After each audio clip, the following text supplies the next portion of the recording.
मेरे प्यारे बच्चों and welcome back again to our today's session and myself Saloni your geography educator and इन सभी के साथ में मैं आ गई हूं आपके लिए एक बहुत ही धमाकेदार सेशन लेके जिसमें हम डिस्कस करने वाले हैं answer writing hacks. Toppers answer कैसे लिखते हैं, क्या क्या टिप्स हैं, क्या क्या ट्रिक्स हैं जो आपको फॉलो करनी है। और अगर आपने ये एक बार फॉलो कर ली तो आपको टॉप करने से, ज्योग्राफी में 70 आउट ऑफ 70 लाने से कोई नहीं रोक सकता है। So again, hello everyone, welcome back to our today's class. Myself Saloni and geography का एग्जाम स्टार्ट होने में अब कुछ ही समय रह गया है, थोड़ा ही समय रह गया है। अप्रोक्सीमेटली 12 आवर्स या कुछ और कम घंटे अब बचे हुए हैं, है ना, जिसमें हमें जो हमने साल भर पढ़ा, इवन हमारे इतने सालों की मेहनत, वो एक पेपर पर उतार देनी है। और वो कैसे होगा, कैसे हम करेंगे, ये सारे क्वेश्चंस के आंसर आज आपको मिलने वाले हैं। जब भी हम एग्जाम देने जाते हैं हमारे मन में ढेर सारे डाउट्स होते हैं एंड अगर पी नहीं था या म्यूजिक नहीं था तो मेजर सब्जेक्ट्स में ह्यूमैनिटीज के ये हमारा पहला एग्जाम होने वाला है ना। तो डर तो होगा ही मन में कि कैसे करेंगे, कैसे आंसर्स लिखेंगे, इतने कम टाइम में मुझसे हो जाएगा क्या, या फिर किस तरह के क्वेश्चंस आएंगे। तो अक्सर ये डाउट्स हमारे मन में होते हैं, बट इन्हें सॉल्व किया जा सकता है। Obviously every problem has a solution. So exam देना is not a problem, but generally जो स्टूडेंट्स होते हैं उनके मन में ढेर सारी क्वेरीज होती हैं, ढेर सारे डाउट्स होते हैं, प्लस होती है एंग्जाइटी। वो एंग्जाइटी को कैसे भगाना है, उस एंग्जाइटी को कैसे हमसे दूर भगा देना है, और कैसे एक बहुत ही इंटेलिजेंट स्टूडेंट की तरह, एक बहुत ही स्मार्ट स्टूडेंट की तरह काम करना है। अब हार्डवर्क का तो टाइम है ही, बट हार्डवर्क के साथ साथ में स्मार्ट वर्क भी करना होता है। जैसा मैंने आपसे कहा कि कुछ ही समय में ज्योग्राफी का एग्जाम होने वाला है। हो सकता है कि अब से कुछ घंटों बाद, है ना, आप एग्जामिनेशन हॉल में होंगे। तो क्या क्या चीजें ध्यान रखनी है, छोटी छोटी सी चीजें हैं जो कि आपको हेल्प कर सकती हैं। सबसे पहले जो हमें काम अभी तक करना था, जो अभी तक हो जाना चाहिए था, आगे क्या करना है, कल क्या करेंगे, एग्जाम हॉल में क्या करेंगे, ये सब कुछ अभी डिस्कस कर लेते हैं। 2-3 things that I want to highlight here. सबसे पहली चीज, हमारी 2 बुक्स हैं ज्योग्राफी में, है ना। हमको ये 2 बुक्स के सारे चैप्टर्स को पढ़ लेना था, है ना। सारे चैप्टर्स को पढ़ना था, सब कुछ रीड, रिवाइज, लर्न, सब कुछ हमको कर लेना था according to their marks weightage. इसके साथ में हमको रिवीजन करना था, है ना। हमको मैथ्स प्रैक्टिस करना था, हमको एमसीक्यूज प्रैक्टिस करना था, हमको सैंपल क्वेश्चन पेपर प्रैक्टिस करना था, हमको ढेर सारे पेपर्स लगाने थे। ये सब कुछ हमने कर लिया। ये सब का टाइम जो है वो हो चुका है। ये सब आप कर चुके हो, ये सब आपने पढ़ लिया है, और यहां तक, इस मोमेंट तक भी आपने जितना पढ़ लिया है वो सब कुछ बहुत है। अब जो ऑलरेडी पढ़ा हुआ है उसे हमें हमारे पेपर में सारा कुछ लिख के आना है ना। और ये काम सबसे इंपॉर्टेंट है, क्योंकि पढ़ तो लिया है, पढ़ना जो था रिवाइज कर लिया, प्रैक्टिस कर ली, सब कुछ। अब एक्चुअल में उसको प्रैक्टिकल में लेकर आना है। So there are few points that you have to keep in your mind. The last minute revision, that is must. सबसे पहली चीज is the last minute revision. इसको लास्ट मिनट रिवीजन कह रही हूँ, इसका मतलब ये नहीं कि आप 9:59 पे रिवीजन करेंगे, 10 से आप एग्जाम हॉल में जाएंगे, ये वाला नहीं। लास्ट मिनट रिवीजन मतलब जब आप पूरा प्रिपेयर्ड होके अपने सेंटर के लिए निकल जाओगे, उससे कुछ टाइम पहले, 1 घंटे 2 घंटे पहले, थोड़ा सा जल्दी उठ के जो भी हमने अब तक पढ़ के रखा था, जो भी हमने पढ़ के रखा था, ये मैं बार बार बोल रही हूँ क्योंकि अभी हमको कुछ न्यू नहीं पढ़ना है। तो जो भी हमने पढ़ लिया था उसको करेंगे हम अच्छे से रिवाइज, शांति से, रेडी होके, फ्रेश अप होके, अच्छा सा नाश्ता करके, है ना, ब्रेकफास्ट लेके, अपनी वाटर बॉटल, अपना पूरा स्टेशनरी आइटम लेके हम निकल पड़ेंगे एग्जाम हॉल में। ठीक है। हम एग्जाम हॉल में, लास्ट एंट्री है हमारी 10 AM, हम इससे पहले ही 9:30 पे जाके पहुंच जाएंगे। हमें 9:30 पे सेंटर पहुंचना है एनी हाउ। अब वो आपके घर से जितने भी डिस्टेंस पर हो, उस टाइम पे जो भी ट्रैफिक की पूरी व्यवस्था हो, आपके यहाँ पर किसी तरह का कोई प्रोग्राम या जो भी कुछ अगर नहीं हो रहा है तो कोई दिक्कत नहीं है। हो रहा हो तो ये सारी चीजों को ध्यान में रखते हुए आपने सेंटर पे पहुंच गए। रिलैक्स हो जाओ बिल्कुल, कुछ मत सोचो, किसी फ्रेंड से बात मत करो, बिल्कुल रिलैक्स हो जाओ। And you have to understand few things. आपको 10-10 पे क्वेश्चन पेपर मिल जाएगा, 10-15 पे क्वेश्चन पेपर मिल जाएगा। 15 मिनट्स आपको मिलेंगे क्वेश्चन पेपर को रीड करने के लिए, है ना। You will be getting 15 minutes to read your question paper. Read your question paper thoroughly, अच्छे से। उस टाइम को ऐसे नहीं सोचना है कि ये क्या है, मतलब पढ़ लेंगे देखते हैं आगे जो होगा, अगर मैंने अभी क्वेश्चन पेपर खोल दिया तो मुझे एंजाइटी हो जाएगी, नहीं। रिलैक्स, चिल, जस्ट चिल, है ना। और वो 15 मिनट्स हम बहुत ध्यान से पूरे क्वेश्चन पेपर को पढ़ेंगे, सारे एक एक क्वेश्चन को, एमसीक्यू, मैप बेस, सब कुछ हम पढ़ेंगे, है ना। और अपने माइंड में सेट कर लेना है, इसका आंसर ये, इसका आंसर में मुझे ये लिखना है, पॉइंट्स वहां पर फ्रेम कर लेना है। क्लियर। अब 10:30 होता है हमारा एग्जाम स्टार्ट। हमारे पास 3 आवर्स है, 70 मार्क्स का क्वेश्चन पेपर है, उसमें 30 क्वेश्चंस हैं। तो क्या चीजें ध्यान रखूं कि मेरा जो पेपर हो वो बेस्ट हो, मेरे 70 आउट ऑफ 70 आए, 70 नहीं तो 65 तो आए, 69 तो आए, 68 तो आए। तो वो कैसे आएंगे, ये लोग जो टॉप कर लेते हैं ये कैसे लिख रहे हैं अपने आंसर्स को, क्या स्ट्रैटेजी फॉलो कर रहे हैं। देखो, first of all you have to understand these 5 points. ये 5 पॉइंट्स क्या है? Number 1, understand answer presentation, identify key points, improve map work and diagrams, follow word limits and boost time management। हम first से start नहीं करेंगे, हम last से start करेंगे। हम बात करेंगे टाइम की, बिकॉज टाइम इज मनी। जो जनरली प्रॉब्लम्स आती हैं जो हम देखते हैं स्टूडेंट्स में, वो ये होती है कि मैम मेरा क्वेश्चन पेपर छूट गया, इतने क्वेश्चंस तो मैंने अटेम्प्ट ही नहीं करे, या लास्ट में जो मेरे 5 मार्क्स के क्वेश्चन है उसमें से मेरे 2 क्वेश्चंस या 3 क्वेश्चंस तो छूट ही गए, क्योंकि मैं टाइम ही मैनेज नहीं कर पाया या कर पाई, मैं सोचती ही रह गई और टाइम निकल गया। क्लियर। तो ये तो हमें बिल्कुल भी नहीं करना है। तो let's first of all divide this time, how you are going to manage the time. तो मैनेज टाइम कैसे करेंगे? We, our question paper is divided into 5 parts. Okay, there are 17 MCQs.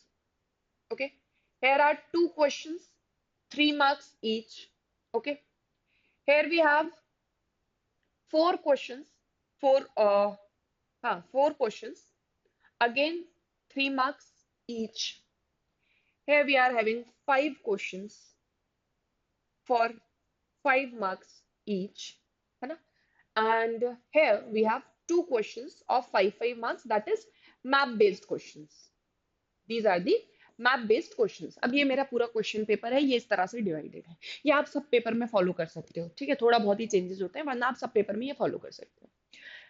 Now here I can see that the सबसे ज्यादा marks जिस section से है वो है मेरा section D. Section D 25 marks का है।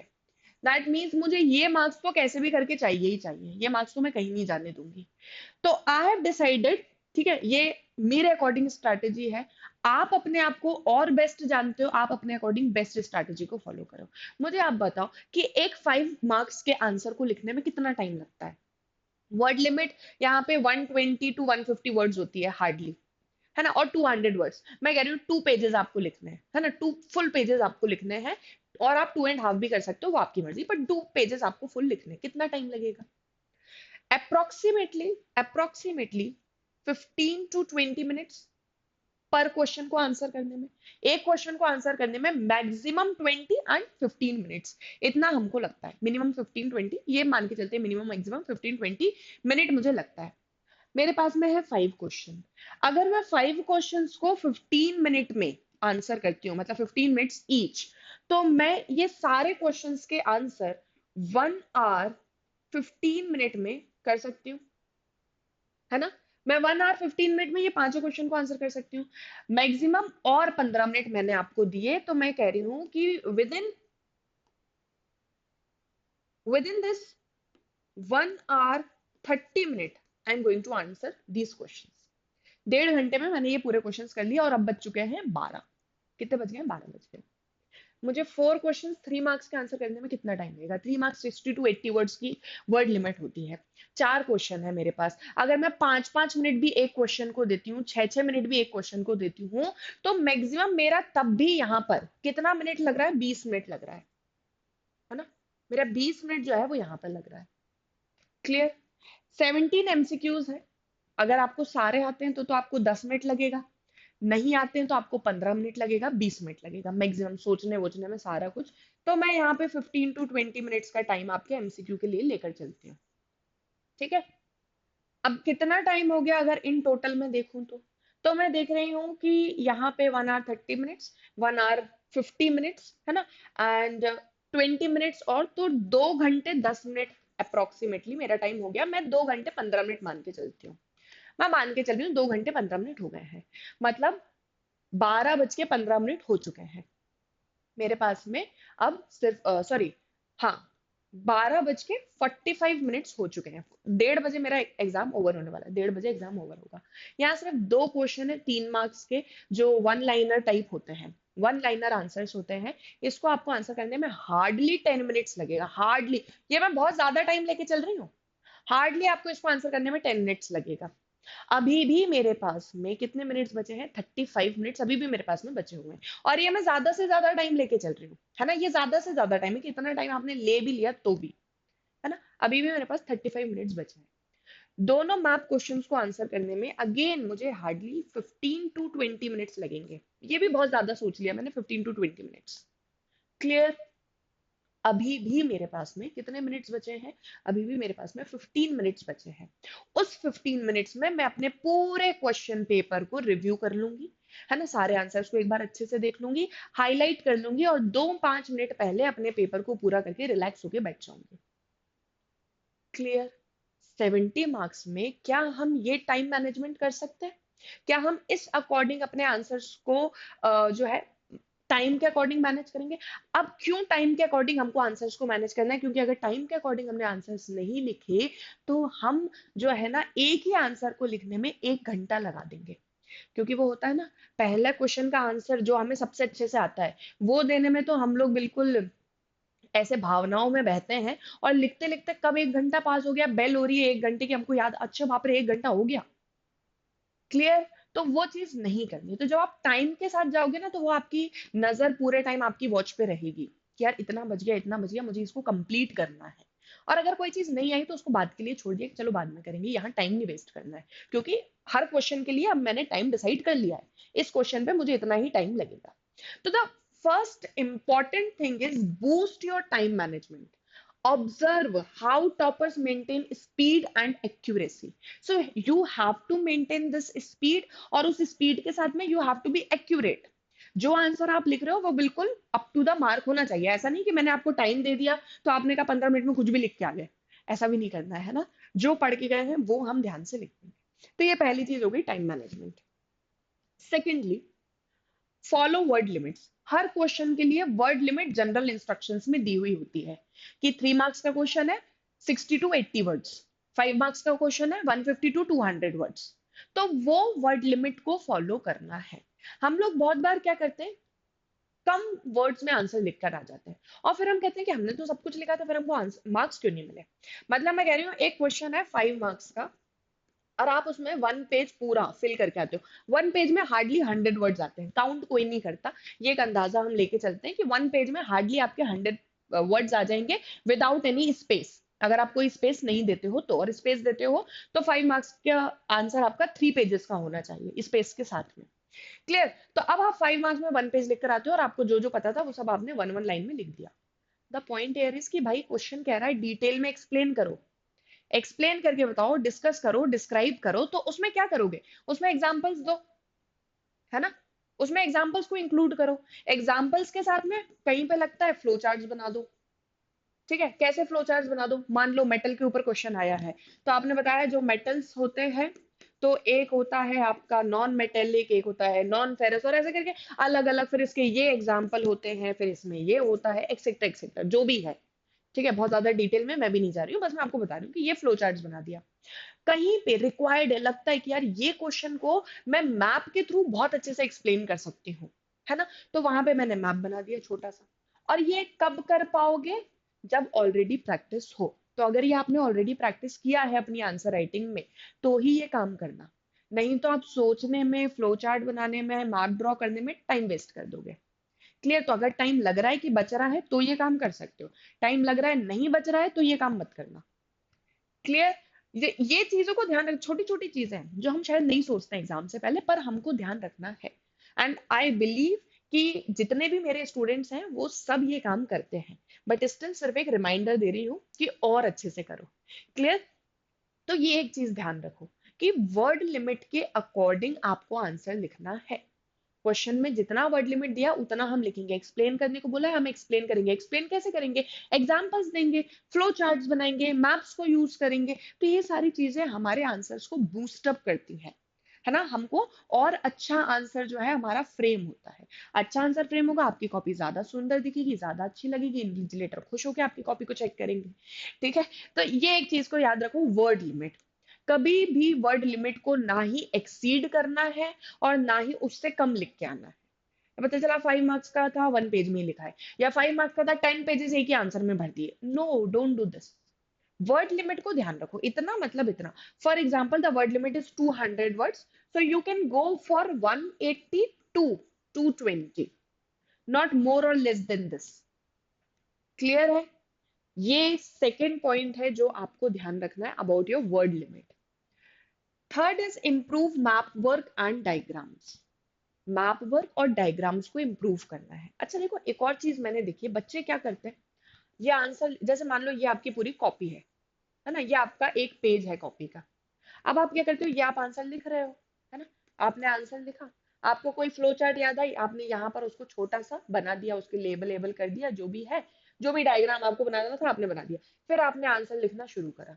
तो वो आंसर के बीच में जो डायग्राम है वो तो कहीं छुप ही जाता है, वो समझ ही नहीं आता है। तो I suggest use the page properly. कोई कमी नहीं है भाई पेजेस की, 32 पेजेस आपको बोर्ड देगा लिखने के लिए, आराम से फिल करो उसको, सप्लीमेंट्री भी देगा। ठीक है। तो उसमें दिक्कत नहीं। अगर आपको कोई डायग्राम बनाना है तो उसको प्रॉपरली यहाँ सेंटर में बनाओ, आसपास में जो भी लेबलिंग है वो करो, अपना आंसर 1 लाइन छोड़ के लिखना स्टार्ट करो। तो अभी डायग्राम भी दिखेगा, आंसर भी दिखेगा। तो डायग्राम बना रहे हो, मैप वर्क कर रहे हो, प्रॉपरली लेबल करना सीखो। प्रॉपरली लेबल करना है, प्रॉपरली ड्रॉ करना है। अब जैसे मैप है, तो मैप ऐसा नहीं कि एक आंसर आपने ऐसा लिख दिया, एक आंसर आपने ऐसा लिख दिया, फिर एक आंसर आपका मन करा तो आपने इस तरह से लिख दिया, ऐसे नहीं। प्रॉपरली लेबल करना है। अगर ये मेरा मैप है तो मैं उसको ऐसे लोकेट करूंगी, है ना, और इसी वे में लिखूंगी मैं सारे आंसर्स को। समझ में आ रहा है। तो दिस इज द वे कि मुझे मेरे आंसर्स को कैसे प्रेजेंटेबल बनाना है। अगर मैंने डायग्राम बनाया है, मैप वर्क किया है, तो ऑब्वियसली मार्क्स के लिए किया होगा ना। तो उसके लिए मुझे ये सारा काम जो है वो बहुत नीट एंड क्लीन वे में करना है। Then identify key points. की पॉइंट्स को आइडेंटिफाई करना है जिससे आपको मार्क्स मिल सकते हैं। जैसे अभी मैं आपको टॉपर्स की कॉपी दिखाऊंगी तो उसमें आपको और अच्छे से समझ में आएगा। अंडरस्टैंड आंसर प्रेजेंटेशन, ये सबसे इंपॉर्टेंट है। आंसर प्रेजेंटेशन बहुत अच्छा होना चाहिए। जितने अच्छे से आप अपने आंसर्स को प्रेजेंट करोगे, जितना अच्छे अपनी कॉपी को प्रेजेंटेबल बनाओगे, उतने अच्छे मार्क्स आपको मिलेंगे। मैं आपको कुछ टॉपर्स की कॉपी दिखाती हूँ। Look at this. She started, she और ही जो भी होगा ये, है ना। तो they started with section C, center में लिखा, 2 लाइन्स उसको अंडरलाइन किया, यहाँ पे क्वेश्चन नंबर लिखा, है ना। आप चाहो तो यहाँ पे आंसर भी लिख सकते हो, है ना, आंसर नंबर 20 ऐसे करके जो भी आपको लिखना है। आप देख रहे हो कितने सही तरह से वर्ड्स को बिल्कुल लिखा है। ऐसा नहीं कि कोई वर्ड यहाँ जा रहा है, कोई वर्ड यहाँ जा रहा है, प्रॉपर वे में, नीट एंड क्लीन हैंडराइटिंग में, है ना। ये चेक्ड कॉपी है, ये चेक के मार्क्स दिख रहे हैं आपको। ओके। जो भी इंपॉर्टेंट वर्ड्स लिखे थे उनको सबको अंडरलाइन किया है पेंसिल से। क्लियर। तो वो समझ में आ रहा है कि हाँ यहाँ पे ये इंपॉर्टेंट है तो ये मुझे पढ़ना है। ठीक है। एक आंसर और दिखाते हो, ये देखो आप, 22 नंबर का क्वेश्चन है, यानी 3 मार्क्स का क्वेश्चन है ना। Copper is a non ferrous metallic mineral, it is an indispensable metal in the electrical industry for the following reasons. ये पॉइंट्स लिख दिए, making wires, electric metals etcetera etcetera. उसके बाद में फिर ये एक पॉइंट लिखा, फिर ये एक पॉइंट लिखा। तो आप देख रहे हो कि कैसे नीट एंड क्लीन वे में एक एक करके स्टेप बाय स्टेप हम आंसर्स को लिख रहे हैं। कोई जल्दबाजी नहीं। ये दिख रहा है कि जो भी बच्चा इस आंसर को लिख रहा हो बड़ा ही काम वे में उसने अपने पूरे आंसर्स को लिखा है और अच्छे से उसको सारी चीजें आती थी।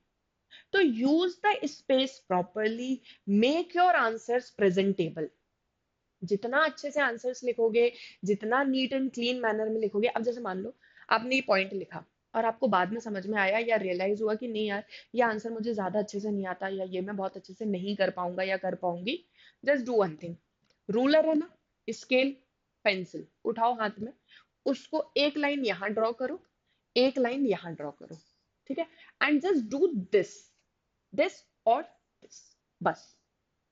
बस इतना ही कट, मतलब कहीं पर अगर आपको कट करना है अपनी कॉपी में वैसे तो करना मत, बट लगता है कि करना पड़ रहा है, दिस इज द वे। ये कोई तरीका नहीं होता ये इसको कट, इधर से कट, ये कट, ये कट, ये सब नहीं करना है। ये देखो आप कितना अनटाइडी टाइप से दिख रहा है ना, अनक्लीन दिख रहा है। तो वो नीट एंड टाइडी वर्क हमको रखना है ना। प्रॉपर वे में आंसर्स को लिखना है, टाइम मैनेजमेंट करना है। क्या क्या चीजें मैंने आपको बता दी, देखो मैंने आपको बता दिया। आपको सबसे पहली चीज टाइम मैनेज करना है, आपको आंसर्स को प्रेजेंटेबल बनाना है ना। कैसे बनाओगे, तो मैंने आपको बताया कि आपको एग्जाम्पल्स यूज करने हैं, जहां भी रिक्वायर्ड है तो डायग्राम्स बनाने हैं। मैप्स लग रहा है तो ड्रॉ कर सकते हो। मान लो फॉर एग्जाम्पल आप इंडिया में झारखंड रीजन दिखा रहे हो तो वो मैप में दिखा सकते हो, है ना। छोटा सा उस एरिया का मैप बना और दिखा दो कि ये झारखंड रीजन है। तो वो अगर आता है तो, नहीं आता तो मत बनाना, ठीक है।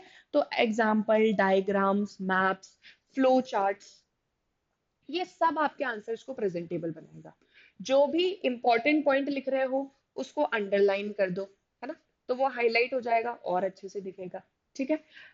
Then you have to time के साथ में आंसर्स को प्रेजेंटेबल बनाते हुए आराम से लिखना है ना। वर्ड लिमिट का ध्यान रखना है, जितनी वर्ड लिमिट है उतना ही लिखेंगे, उससे ज्यादा हम नहीं लिखेंगे, ना उससे कम हम लिखेंगे।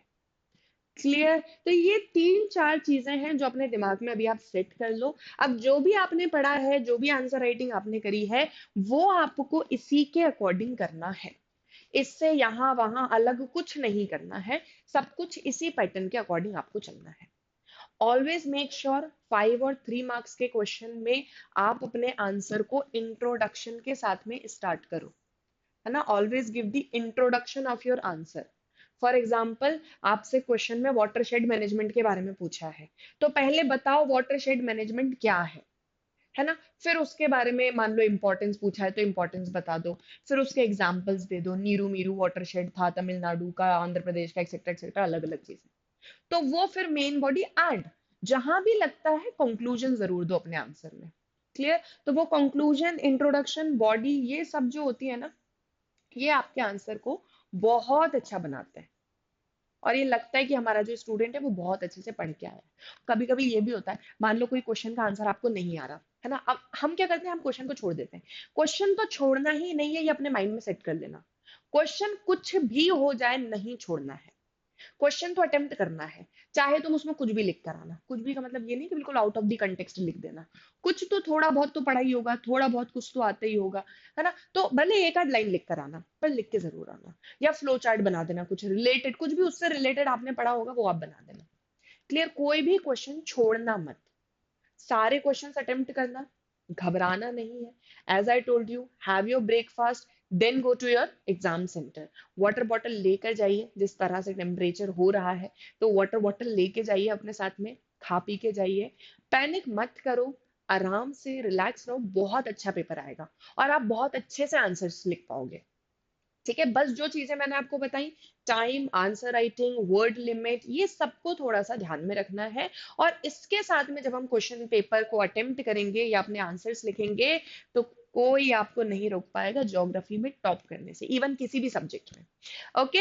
सो my best wishes to all of you, and here I wish you all the very very very best. अच्छे से अपना पेपर दो। कहीं भी कोई भी डाउट आता है, कोई भी चीज पूछनी है, तो I am here to help you out. Just चक दे फट्टे। है ना? And see you all again after your paper. So again wishing you all the very best. अच्छे से पेपर दो, है ना? और जो पढ़ लिया है बस उसी के साथ में आगे बढ़ो। कुछ नया पढ़ के, कुछ नई चीज सीख के अपने आप को टेंशन में मत डालो। और जितना पढ़ लिया है वो सब कुछ बहुत अच्छा है। इन योर लाइफ आप बहुत सक्सेसफुल होगे, है ना? तो सिर्फ एक चीज की वजह से पैनिक या एंजाइटी में मत जाना, जो जनरली स्टूडेंट्स को हो जाती है। And one more important thing, अब जो सीबीएसई ने जो कुछ नई चीजें करी है, जैसे सीबीएसई ने जो आपकी आंसर कॉपी है ना, जो आपके आंसर शीट है, उसमें टू मार्जिन दिए हैं। एक लेफ्ट साइड पे दिया है ना आपके, और एक आपके राइट साइड पे दिया है। लेफ्ट साइड पे आपको क्वेश्चन नंबर्स को लिखना है, 1 2 3 4, जो भी पॉइंट्स वगैरह आप लिखते हो वो आपको लेफ्ट हैंड साइड पे लिखना है। राइट हैंड साइड पे आपको रफ वर्क के लिए कॉलम दिया हुआ है, तो रफ वर्क आपको यहाँ पे करना है। And after doing the rough work just cancel it. Okay? Only use only use blue pen. Colourful pens are not allowed. तो सिर्फ ब्लू पेन यूज करो, उसी से सारे आंसर्स को लिखो। अंडरलाइन वगैरह करने के लिए पेंसिल यूज करो। ओएमआर शीट को बहुत ध्यान से भरना, उसमें गलती मत करना। भले थोड़ा टाइम लेके भरना, 10 मिनट मिलेंगे भरने के लिए। कहीं भी डाउट आता है तो आपके इन्विजिलेटर जो भी होंगे रूम में उनसे पूछ लेना, लेकिन गलती मत, उसमें मत गलती करना। ठीक है? And again wishing you all the best and thank you so much. See you all again after your examination. So thank you so much. See you, beta. Thank you and best of luck.